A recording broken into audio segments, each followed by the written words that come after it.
အစင်ကားဘောကအမျိုးသမီးဟာအပြင်မှာသုံးပြီးနေနေတဲ့အဖိုးကိုတယောက်ကိုမြင်လိုက်ရတယ်။သူ့ယောက်ကသူမရဲ့အဖေနဲ့အယမ်းတူနေတာကြောင့်သူမမှန်တတ်သွားခဲ့တယ်။ချက်ချင်းပဲကားကိုရပ်ခိုင်းပြီးအဖိုးကိုချီတာကိုလိုက်သွားခဲ့တာပေါ့။အဲ့ဒီအချိန်မှာပဲအမျိုးသမီးကဘိုက်အောင်လာပြီးနေလို့မကောင်းဖြစ်လာတယ်။သူ့စီမှာစားစရာပါသလားလို့မေးလိုက်တဲ့အခါအဖိုးကသူကိုယ်တိုင်လှုပ်ထားတဲ့ကူကီလေးတွေကိုထုတ်ပေးခဲ့တယ်။အဲ့ဒါကိုစားလိုက်မိတဲ့အချိန်မှာအမျိုးသမီးဟာငယ်ဘဝအမတ်တရားတွေကိုရုတ်တရက်ပြန်သတိရသွားတော့တယ်။ဒီလူဟာသူမအခေတကယ်ပဲချစ်နေလို့ပါ။ဒါကြောင့်အခြေအနေကိုသိကြအောင်သူမနောက်ကနေလိုက်သွားခဲ့တယ်။အဖိုးကသူ့မှာသမီးနှစ်ယောက်ရှိတယ်လို့ပြောပြတယ်။လွန်ခဲ့တဲ့နှစ်ပေါင်းများစွာကအဖြစ်အပျက်ကိုလက်ထဲမှာဆွဲကြိုးလေးကိုကြည့်ရင်ပြောပြတာကတော့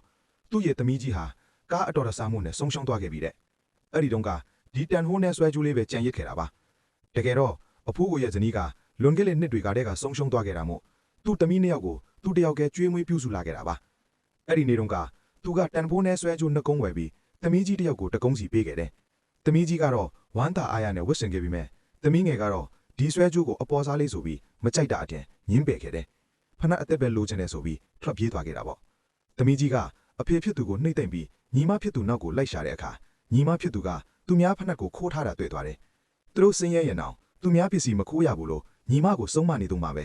ကားတစ်စီးကအစိမ်နဲ့မောင်းလာတာကြောင့်ညီမဖြစ်သူကိုသူကတွန်းဖယ်လိုက်ပြီးသူမကိုယ်တိုင်ကတော့ကားတိုက်ခံတာမြေသေးကိုပြုတ်ချသွားခဲ့ပါတော့တယ်။အဖိုးကိုဒီတဲ့န်းကိုကြားတဲ့အခါသမီးကြီးကိုရှာမတိတ်တော့ပါ။အဖေဖြစ်သူဟာအရန်ကိုနှလုံးကျွေးသွားပြီးသမီးကိုဖျန်တွေ့လို့ရမြေသေးကိုခုံချရှာဖွေခဲ့ပြီမဲ့နောက်ဆုံးမှာတော့မအောင်မြင်ခဲ့ပါ။အနည်း20ကြာပြီးနောက်မှာတော့အဖိုးဟာသူ့ရဲ့အိမ်ဟောင်းလေးကိုပေါင်တန်ပြီးသမီးငယ်ရဲ့လုပ်ငန်းအတွက်ထောက်ပံ့ပေးခဲ့တယ်။သူကိုယ်တိုင်ကတော့အမိုက်ကောက်ပြီးပတ်စံရှာဖို့သုံးပြီးကိုနေသုံးပါပဲ။အဲ့ဒီနေ့ကသူကသမီးငယ်ရဲ့ကုမ္ပဏီကိုသွားခဲ့ပြီမဲ့လုံခြုံရေးတွေကသူ့ရဲ့နွမ်းပါတဲ့အဝတ်အစားတွေကြောင့်အထဲပေးဝင်ပဲတားဆီးထားကြတယ်။သမီးငယ်အောက်ဆင်းလာတဲ့အခါသူ့ကိုဘေးကိုဆွဲထုတ်ပြီးဒီလိုနေရာမျိုးကိုဘာလို့လာတာလဲဆိုပြီးစူပူချင်းမောင်းတော့တာပေါ့။တစ်ဖက်မှာတော့သမီးကြီးဟာနှစ်ပေါင်းများစွာမိသားစုကိုလိုက်ရှာနေတာပါ။အဲ့ဒီနေ့မှာပဲအဖေတူတဲ့လူတစ်ယောက်ကိုသူမတွေ့လိုက်ရတယ်။သူ့ရဲ့ကူကီးကိုစားကြည့်ပြီးသူ့ထုတ်ပြတဲ့ဆွဲကြိုးကိုမြင်လိုက်တဲ့အခါမှာတော့အခြေအနေကိုဆက်ပြီးအတီးပြုတ်လို့ဖို့လုပ်နေတော့မှာပဲအဖိုးကအရေးကြီးကိစ္စရှိလို့အရင်ထွက်သွားခဲ့ရတယ်။ဒါနဲ့အမျိုးသမီးကသူမရဲ့လက်ထက်ကိုခေါ်ပြီး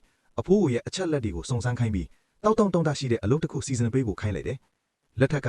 သူ့ကိုဗီလာတစ်ခုမှာအိမ်ဆောင်အလုပ်စီစဉ်ပေးလိုက်ပြီးအမျိုးသမီးကိုလည်းသူမရဲ့ညီမငယ်မကြခင်မင်္ဂလာဆောင်တော့မယ်ဆိုတာအကြောင်းကြားလိုက်တယ်။သူမရဲ့ကုမ္ပဏီနဲ့စီးပွားရေးရချိတ်ဆက်နေလဲဆိုတာသိလိုက်တဲ့အခါသူမကချက်ချင်းပဲအော်ဒါအကြီးကြီးတစ်ခုပေးတော်လိုက်တော့တယ်။ညီမငယ်ရဲ့မင်္ဂလာရှင်နေ့မှာတော့အမျိုးသမီးကအခမ်းအနားကိုတက်ရောက်ခဲ့တယ်။ဒါပေမဲ့ရောက်သွားတဲ့အခါမှာတော့ညီမငယ်ကအဖေဖြစ်သူကိုမင်္ဂလာရှင်အကြောင်းလုံးဝအတိမပေးထားဘူးဆိုတာသိလိုက်ရတယ်။အမျိုးသမီးကအဖေဖြစ်သူကိုအခမ်းအနားထဲအထိခေါ်လာခဲ့တယ်။ညီမငယ်ကအဖေဖြစ်သူကိုကျေးဇူးတင်များကြောင်းစင်ပေါ်မှာမိန့်ခွန်းပြောပြီးအပြီးမှာတခြားလူတစ်ယောက်ကစင်ပေါ်ကိုတက်လာခဲ့တယ်။အမျိုးသမီးကအရန်ဒေါသထွက်သွားပြီးအဖိုးကိုလက်ညွန်ချုပ်ပြပြီးဒါဟာနဲ့အဖေအရင်ပဲလို့ပြောလိုက်တဲ့အခါမှာတော့တပွဲလုံးမှင်တက်သွားကြတယ်။တကယ်တော့စင်ပေါ်ကလူကညီမငယ်ကငှားထားတဲ့တရုပ်ဆောင်တစ်ယောက်ဖြစ်နေလို့ပါ။နောက်ဆုံးမှာတော့တတော်တော်တဲ့အဖေဖြစ်သူကအမှန်တရားကိုသိသွားတယ်။သူသားနဲ့လက်ထပ်ချင်းရဲ့အဖေဖြစ်သူနဲ့အဆက်အသွယ်ပြတ်ရမယ်ဆိုပြီးညီမငယ်ကိုရွေးခိုင်းလိုက်တယ်။မိသားစုထက်စီးစိမ်ကိုပုံမှတ်တဲ့ညီမငယ်ကတော့အဖေကိုစွန့်ပစ်ဖို့ဆုံးဖြတ်လိုက်ပါတော့တယ်။အမျိုးသမီးကတော့